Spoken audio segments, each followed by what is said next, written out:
आपल्या प्रदेशाचे कार्यकारी अध्यक्ष, राज्याचे माजी मंत्री आदरणीय रवींद्र चव्हाण साहेब यांचे स्वागत आणि सन्मान करण्याची विनंती मी आदरणीय बैठक सुरू होण्या अगोदर आपल्या सर्वांना एक महत्त्वाची सूचना आहे. आपण सर्वजण सभासद झालेला असाल, त्या रेफरल कोड मध्ये आपण किती सभासद केले ते आपल्या मोबाईल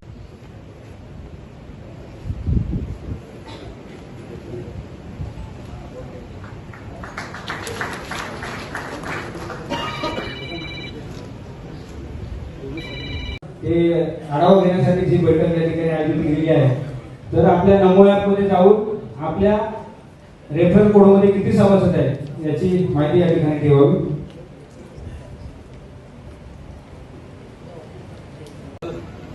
भारतीय जनता पार्टीचा भारत माता की वंदे. त्याचबरोबर प्रदेशाचे सरचिटणीस आदरणीय विक्रांत पाटील यांचे स्वागत करण्याची विनंती मी. नवी मुंबई या संघटनात्मक जिल्ह्यामध्ये संघटन पर्वामधील असणाऱ्या सक्रिय सदस्य अभियानाची आज कार्यशाळा होती. जवळजवळ या ठिकाणी 67% जास्त प्राथमिक सदस्य दोन्ही मतदारसंघामध्ये झालेले आहेत. 100% असणारे लक्ष्य हे 28 तारखेपर्यंत पूर्ण करायचं आहे.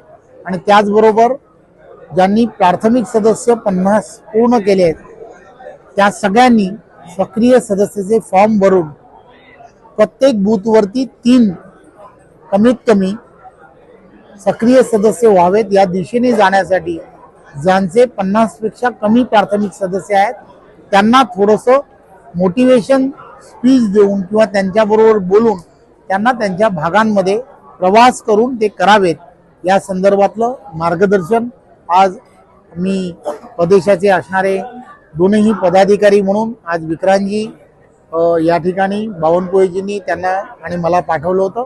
त्यामुळे सर्व ठिकाणी सक्रिय जी सदस्यता अभियान जे आहे ते लवकरात लवकर पूर्णत्वाच्या दिशेने गेलं पाहिजे. बूथच्या रचना या पूर्ण झाल्या पाहिजेत. या सगळ्या गोष्टीचं आम्ही सगळीजण फॉलोअप घेतो. सर, नवचैतन्य म्हणता तुम्ही ऑलरेडी 6 मारलेला आहात. एकूण वातावरण नव्याचं पाहता पॉझिटिव्ह आहे. भरत साहेब म्हणा एकूण वातावरण पाहता 29 येईल असं चित्र तरी आहे. नेमकं काय प्लॅनिंग आहे? कारण नगरसेवक त्यांना पुन्हा पक्षात घेतलेलं आहे, बाकीच्या सगळ्या गोष्टी होत्या. एक गोष्ट लक्षात घेतली पाहिजे, पूर्ण महाराष्ट्रामध्ये 1.5 कोटी प्राथमिक सदस्य करण्याचं उद्दिष्ट आणि लक्ष आदरणीय बावनकुळेजी आणि देवेंद्रजींनी ठेवलं होतं. आणि ज्या ज्या भागांमध्ये ज्यावेळेला आम्ही पूर्ण महाराष्ट्रभर प्रवास केल्यानंतर लक्षात येतं की एक चांगलं वातावरण, पार्टीला पोषक असणारं वातावरण हे सर्व ठिकाणी दिसत आहे. अनेक वर्ष पार्टीबरोबर काम करणारे, पार्टीच्या विचारधारेबरोबर काम करणारे अनेकांनी काही कारणांमुळे वेगवेगळ्या ठिकाणी त्यांनी काम केलं. परंतु त्यांची सगळ्यांची मानसिकता अशी आहे की पार्टीबरोबर पुन्हा काम करावं.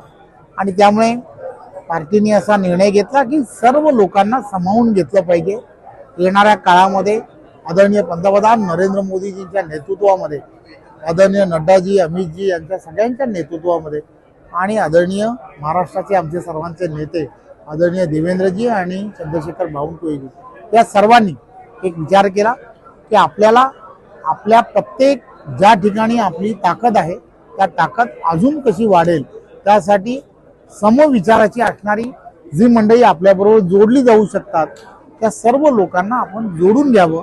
आणि मग त्या संदर्भात सर्व पदाधिकाऱ्यांशी चर्चा करून गेल्या 3 महिन्यामध्ये या सगळ्यांची सविस्तर चर्चा झाली. आणि ती चर्चा करून त्या संदर्भातले निर्णय घेऊन एक चांगल्या पद्धतीचं वातावरण की जे पॉझिटिव्ह वातावरण हे सर्व ठिकाणी राहावं अशा पद्धतीचा विचार हा पार्टीने केला.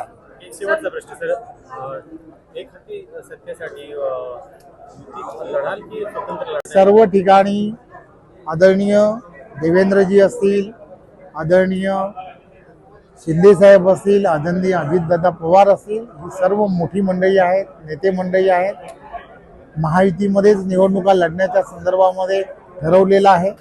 आणि या संदर्भामधले हे सर्व निर्णय जे आहेत ते त्या वेळेला ही सर्व मंडळी घेतील.